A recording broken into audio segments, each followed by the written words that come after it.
हिमाचल प्रदेश में 5वीं और 8वीं कक्षा के स्टूडेंट्स के लिए बेहद जरूरी खबर है। 5वीं और 8वीं कक्षा में फेल होने वाले स्टूडेंट्स को अब अगली कक्षा में प्रमोट नहीं किया जाएगा और ये आदेश भी ग्रीष्मकालीन स्कूलों से इसी सत्र में लागू होने जा रहे हैं। सरकार के नए संशोधित अधिनियम को लागू किया जा रहा है, जिसके चलते परीक्षाओं में फेल होने वाले स्टूडेंट्स को अब बेसहारा बच्चों का सहारा, मुख्यमंत्री सुख आश्रय योजना। माता पिता के स्नेह से मरहूम, भविष्य की चिंताओं से अनजान, मासूमियत से भरे 6000 अनाथ बच्चों को चिल्ड्रन ऑफ द स्टेट के रूप में अपनाकर प्रदेश सरकार रख रही है उनका ख्याल। मैं शपथ लेने के बाद उस व्यवस्था को परिवर्तित किया, उस जगह गया जहां बालिका आश्रम था। उन बेटियों के पास मैं गया जिन बेटियों ने अपनी मां को खोया, अपने पिता को खोया। उन बेटियों ने मुझसे कोई मांग नहीं की। उनके हॉस्टल में गया, उनके खाने की रसोई में गया। आकर मैंने पहला निर्देश ये दिया कि हमें अपनी संपदा का कुछ भाग, जो बच्चे अपनी मां को खो चुके, अपने पिता को खो चुके हैं, उन्हें भी देना है।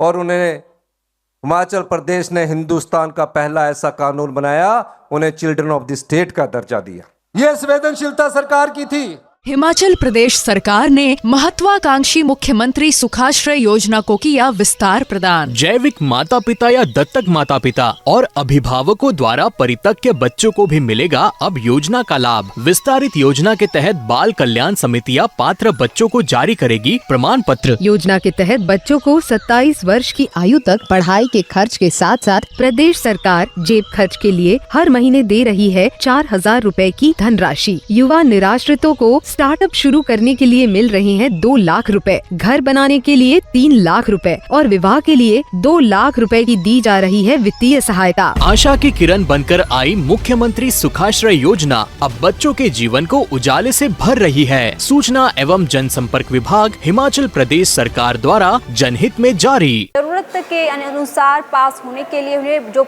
पास होने का मार्जिन होता है वो अंक हासिल करने के लिए एक और मौका दिया जाएगा। अगर वो स्टूडेंट्स इसमें भी क्लियर नहीं कर पाते हैं तो उन्हें फेल कर दिया जाएगा, लेकिन अगली क्लास में उन्हें प्रमोट नहीं किया जाएगा। हिमाचल प्रदेश सरकार का साथ ही शिक्षा विभाग का ये बड़ा फैसला है कि 5वीं और 8वीं कक्षा में फेल होने वाले स्टूडेंट्स को अब अगली कक्षा में प्रमोट नहीं किया जाएगा। तो ये जरूरी आदेश जो हैं इसी सत्र से लागू हो जाएंगे। ग्रीष्मकालीन स्कूलों के इसी सत्र से लागू होने जा रहे हैं। परीक्षा पास करने में असफल रहे विद्यार्थियों को आवश्यक अंक प्राप्त करने का एक और मौका दिया जाएगा, लेकिन दूसरी बार भी जो विद्यार्थी परीक्षा पास नहीं करेगा उसे फेल कर दिया जाएगा। बुधवार को प्रारंभिक शिक्षा निदेशालय ने सभी जिला उपनिदेशकों को इस बारे में लेटर जारी किया है और बीते दिसंबर में केंद्र ने निःशुल्क और अनिवार्य बाल शिक्षा अधिकार अधिनियम में संशोधन किया है। केंद्र के फैसले के बाद नो डिटेंशन पॉलिसी को हिमाचल सरकार ने भी बंद कर दिया है। देश में नो डिटेंशन पॉलिसी का फैसला लागू होने के बाद से हिमाचल इसका विरोध कर रहा है। साल 2019 में हिमाचल सरकार ने 5वीं और 8वीं कक्षा में बिना परीक्षा पास किए बच्चों को पास नहीं करने का फैसला लिया था, लेकिन इस फैसले को सख्ती से लागू नहीं किया। अब कांग्रेस सरकार ने शिक्षा गुणवत्ता बनाए रखने के लिए नो डिटेंशन पॉलिसी को समाप्त कर दिया है।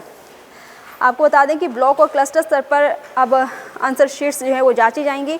चालू शैक्षणिक सत्र से 5वीं और 8वीं कक्षा के विद्यार्थियों की आंसर शीट जो है ब्लॉक और क्लस्टर स्तर पर जांची जाएंगी।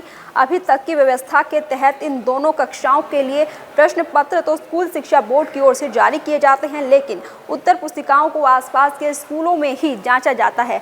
अब 5वीं कक्षा की उत्तर पुस्तिकाओं को ब्लॉक और 8वीं कक्षा की उत्तर पुस्तिकाओं को क्लस्टर स्तर पर जांचा जाएगा।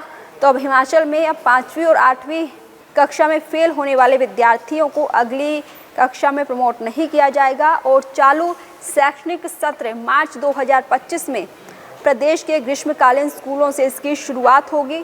शीतकालीन स्कूलों में अगले साल से ये व्यवस्था लागू होगी। हिमाचल सरकार ने केंद्र सरकार के संशोधित निःशुल्क और अनिवार्य बाल शिक्षा अधिकार अधिनियम 2009 को प्रदेश में सख्ती से लागू करने का फैसला लिया है। तो हिमाचल के 5वीं और 8वीं कक्षा के स्टूडेंट्स के लिए बेहद जरूरी खबर, क्योंकि ग्रीष्मकालीन स्कूलों से ही से ही इस सत्र में इन आदेशों की शुरुआत होने जा रही है और केंद्र सरकार के संशोधित अधिनियम को लागू किया जाएगा। तो अगर आपको 5वीं क्लास से अगली क्लास में जाना है तो आपको अपनी एग्ज़ाम को है जो वो क्लियर करना होगा, उसके बाद ही आप अगली कक्षा में जा पाएंगे।